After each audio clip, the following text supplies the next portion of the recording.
Hello friends, welcome to my channel. In this video I am going to discuss the poem Dover Beach by Mathew Arnold. As I've already discussed his biography and writing style as Mathew Arnold, he is also characterized as sage writer or sage poet, right? And it's a lyrical poem, and the themes include loss of faith, uncertainty, lack of religious faith, science versus religion, as well, love as well. So we will discuss in detail.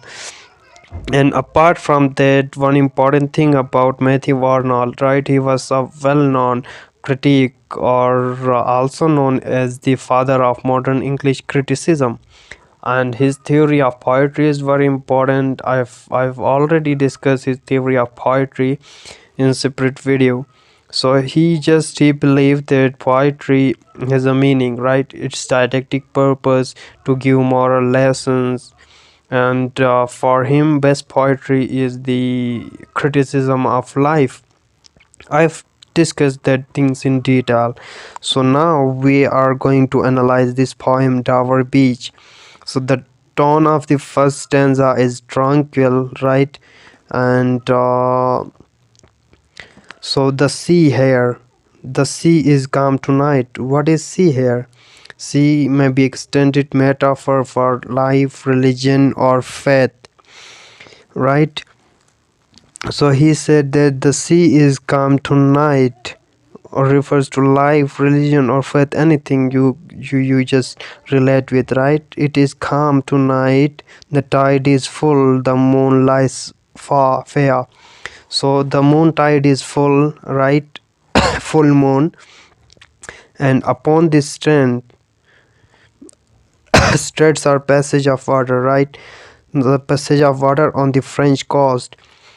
This refers to coast of Dover Beach, right? And it was located in um, France, right?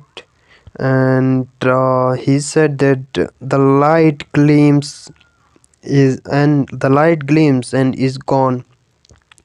The light refers to faith, right? He said that the faith is dwindling, the faith is losing, it's gone, right? Light can be referred to faith, or uh, or just religious spirituality, right? So it's dwindling, it's declining, the cliffs of earth. Cliffs, the mountains, and the purpose of cliffs is to hold the ground, who anchoring the ground. So the thing which anchor our faith, it is on decline, right? The cliff of the England stand glimmering and vast out in the tranquil bay, and come to the window, sweet. So he is referring, it's also a dramatic monologue, and there is a listener as well, maybe his wife or whoever there. He is addressing to listener, and saying that, come to window, come to here, see the beach. Sweet is this night air only from the long line of spray. Spray refers to liquid driven through air in the form of tiny droplets, and the scene was very beautiful, right? Where the sea meets the moon, blanched land may be referred to the land. It is blanched, or it is pale with moonlight, as the moon is full, right? And what so he said, listen, you hear the grating roar of what? Roar of the sea, the beach, right? Of the pebbles which the waves drop back and fling. Pebbles, the small stones on the beach. So here's the pebble is symbol of science, right? Auditory imagery is used here. So the pebbles, they are consistently fighting with the sea. Sea may be referred to faith or religion, right? So there is a conflict between science and religion, pebbles versus sea. And then he say, At their return up the high stand began and ceased and then again began with tremulous cadence slow and bring the eternal note of sadness in. So he is giving a historical allusion reference to Greek tragedy to Sophocles, and these lines are from the drama of Sophocles Antigone, right? Antigone, which is the second part of your Oedipus Rex.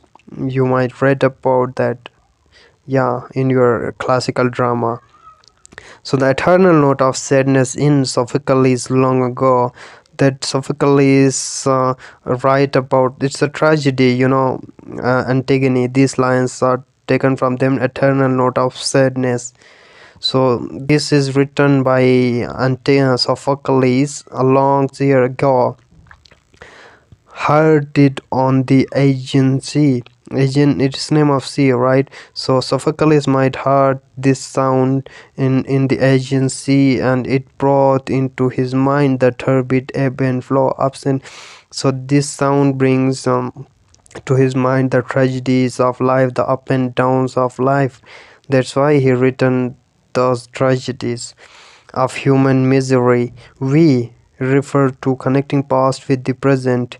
We human beings now past in past we have strong faith in God Almighty, and now the faith is dwindling. We find also in the sound a thought, hearing it by the distance northern sea. So he said the sea of faith, symbolic for religion.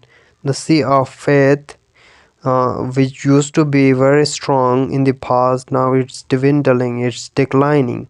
Hopelessness, hopeless. One people, right? The same thing that I've already told you. The sea of faith, it's dwindling, it's on decline. Was once too at the full, at its strength highest, round earth's shore lay like the flood of a bright garden flood. But now I can only hear. But now its shift is been changed. Lack of faith now only what can I heard is the sorrows, pain, melancholy, right? I only have its melancholy long withdrawing roar, retreating to the breath, right? We retreat, don't have that much faith in religion or in God or in ourselves as well. Of the night wind down the vast edges drearer and naked shingles of the world. Shingles, the strong, the hurdles. So naked shingles refer to hopelessness, alone, right? Solitude. So psychological isolation, which is important aspect of his writing, or also important point in this poem as well. Psychological isolation. And further, he say, "Oh, love." He just addressing to the person with whom he is sitting, right? Or maybe his love is beloved, and he call her, "Oh, love, let us be true. Let us now be true to one another." So again, also lack of trust in love as well. So we are declining in faith, lack of trust in love and relationships. So he said, now let's be true, honest, faithful to one another, for the world which seems to lie before us like land of dreams. So now the world, it is before us and it seems like a land of dreams. It is the metaphor for the world, irony that the world is happy in dreams, not in reality. Why not to make this dream a reality? Come here, my love. So various, so beautiful, so new, hath really neither joy nor love nor light, nor certitude, nor peace, nor help for pain, right? So he nor means not, obviously. So now in today's world, in contemporary world, there is no hopelessness, no hope, no help. There is only pain, sorrows, which is reality of the world, right? No certitude. Certitude means certainty or conviction or faith. There is no peace, no help for men, or no help for pain. So these all things are lacking. and there is a struggle between science and religion as well. And in the last three lines, these are again an allusion, reference to Greek history, the wars, Peloponnesian wars, and where those cities, right, is reference to a war. In that war, what actually happens in that war between two Greek cities, I think Athens and Sparta, or someone else.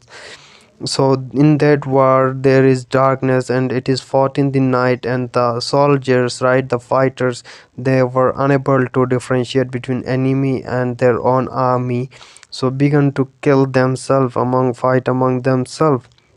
So he's referring to that.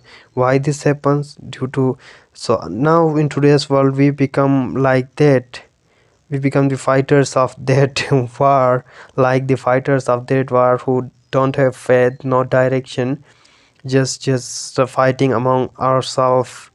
His satire or mock on the society, contemporary society. And we are here on the darkling plain, swept with confused alarms, right? Our goals are not clear, confused alarms of struggle and fight. We fight among ourselves. We are ignorant. Yes, we are ignorant, unaware. So these are the things here discussed. So thank you for watching. This is the end of poem.